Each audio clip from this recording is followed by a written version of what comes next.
Hello friends, Koolio here, and welcome back to the channel. Welcome back to another video for Lord of Heroes. Today, guys, I want to go through and give you some tips and some guide stuff when it comes to the actual hero progression in this game. Now, before we actually get into that, I do want to talk about a couple of things that I hope are improved upon in the future. Now, I know the game just barely released, but I'm hoping that they actually come out with more stuff to do, because as of right now, the most that you can really do in the game is kind of just push through the main storyline, maybe go through and do a couple of your primeval hauls, you know, get the materials or try to push through this as far as you can, and then do your daily PvP. Now, the thing is with the game right now, they are handing out some resources daily. Like, I just got 1,000 of the premium currency in the game for free, which is awesome. I do like that they are handing out quite a lot of nice gifts every day. But when it comes to like actual like achievements and stuff that you can complete in the game, you basically have the achievements down here on the bottom left and your feats. I'm kind of hoping the game will come out with more stuff to do, whether that's like character stories, whether that's like extra login bonuses, whether that's more achievements that you can complete. I'm just hoping that we get a little bit more extra side stuff that we can do in the game rather than just simply kind of push it through the story itself. The other thing I want to talk about, and this actually kind of really bummed me out, is I've been really enjoying the game so far. However, life kind of struck me and I've been a little bit busy over the weekend. I didn't have a lot of time to actually make a video for the game or even jump into the game itself, and I ended up missing just one single day, and now I have to restart on my day 15 to get Luka, which really sucks. Like, I thought like, okay, if I miss a day, it's just I'm gonna be, you know, behind a day on my progression. No, I had to completely start over, which really like, it breaks my heart that I have to kind of go through all this again, which is rough. She better be a really amazing character for this to be completely worth it, because I missed one day and I got to start over again, which is, it just like breaks my heart. Okay, so the first thing I want to talk about is when it comes to this game, it's all about kind of managing your resources and gathering your resources and making sure you're spending it on the correct characters, because this game does not have a hero gacha system. It's all surrounded around the alchemy, which is a equipment gacha system, which we're going to go ahead, we're going to drop and just use our free one today. Maybe we'll get lucky, but it's all about using the resources and making sure that you have the, you know, you're using the right amount of gold on specific items, that the items that you have equipped on your characters are actually boosting them up the way that you want. Windwalker Spear, that 4-star, not too bad.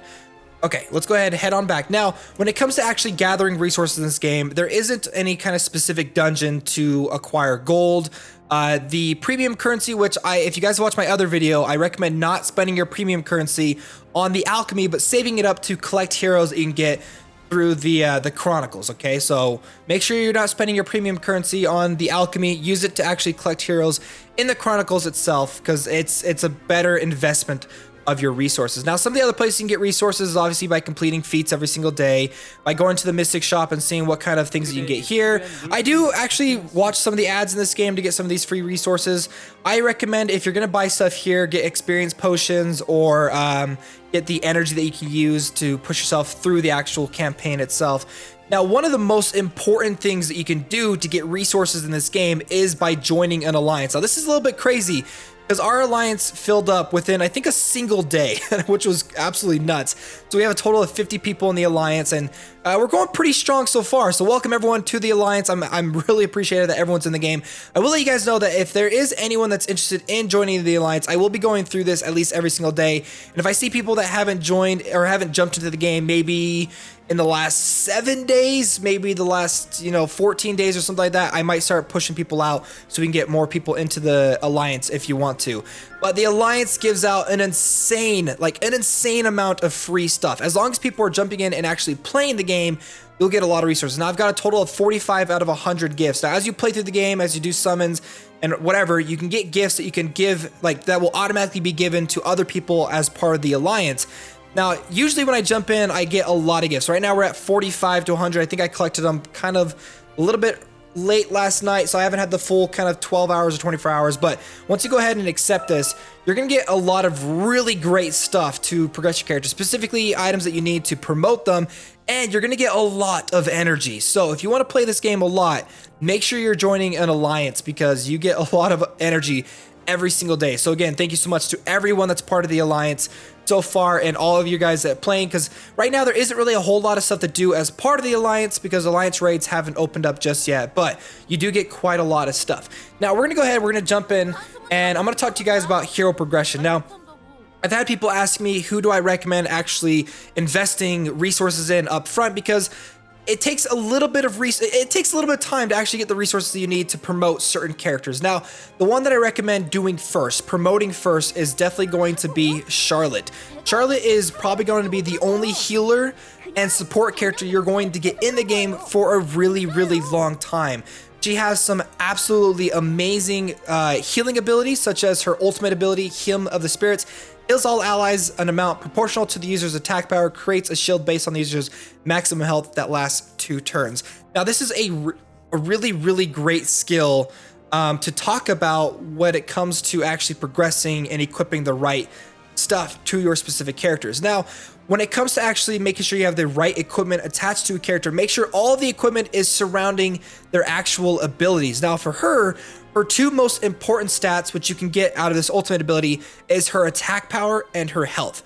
So if we actually go ahead and take a look at the equipment that I currently have, I have a full 3 sets of attack power, because I'm trying to do as much attack power as possible. She has an attack range of 677 is her main attack. Now, she's not going to be dealing a lot of damage because she doesn't have a lot of damage dealing abilities, but because she has really high attack so far, because of all these sets that I have currently equipped onto her, her overall healing capabilities is really, really good. Now, if we actually go ahead and take a look at all the different sets that I currently have equipped onto her, you can see that all are set up for attack, or to give her attack, or do a little bit of extra attack bonus. But you'll notice too, a lot of the other items that I have equipped are also equipped to give her increased health bonuses. I'm trying my best to increase her health and her attack. Now, it doesn't actually cost any gold or anything to unequip items, so even if you spend a lot of resources in a specific item, if you want to unequip it and equip something else, you don't have to spend any resources to do that, which I really, really appreciate. But she's a really good example of a character that, even though she's a support type character, and you're thinking, I'm probably not going to be spending a lot of attack type equipment on her, if you go and you pay attention to the skills of the characters, you'll be able to figure out what kind of equipment sets and equipment bonuses you should be applying to her. Now, you'll notice too, if you look at, I don't really have a lot of really great equipment on her right now. I've got 3 stars mainly, a couple of 2 stars, a couple of push up to +9. I've been saving my resources. I haven't been going crazy ham on like spending a lot of my gold and stuff to increase a lot of my more powerful items, because I've been able to push the story decently as of this point. But one thing I'm going to start doing is, as I'm starting to progress her and push her farther into the game, is I do have a couple of really great artifacts that I can actually equip onto her that are set around the recovery. So this is a 4-set recovery. Heals the ally with the least 8 health by 15% at the start of one's turn. So every single turn that every single one of her turns, she's going to increase an ally's health. This is a really, really great set. In fact, I would say this is better than the attack set for her. So once I start unlocking more of these recovery sets, I will start swapping them in and out until I can kind of build her towards that recovery.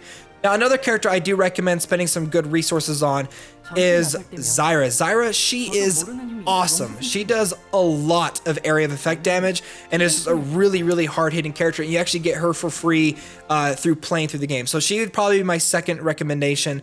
My third recommendation overall would probably be Snyder. Snyder has really great self-sustain ability with his draining effects, and AoE attacks are really, really great. So those are my recommendations for characters to invest in. Charlotte first, then Zyra, and then Snyder. And then again, if you're going to be going through and focusing on upgrading characters the best, yeah, these points up here are great, but honestly, it all comes down to what items that you can do to help out their overall skills. So hope you guys enjoyed today's video. Again, if you like it, make sure to hit that like button. I think we got almost 300 in the last video, 400 in the one before that. Let's try to get to another 300 likes on this video, which would be awesome. Thanks guys so much for watching. My name's Koolio, and I'll see you next time.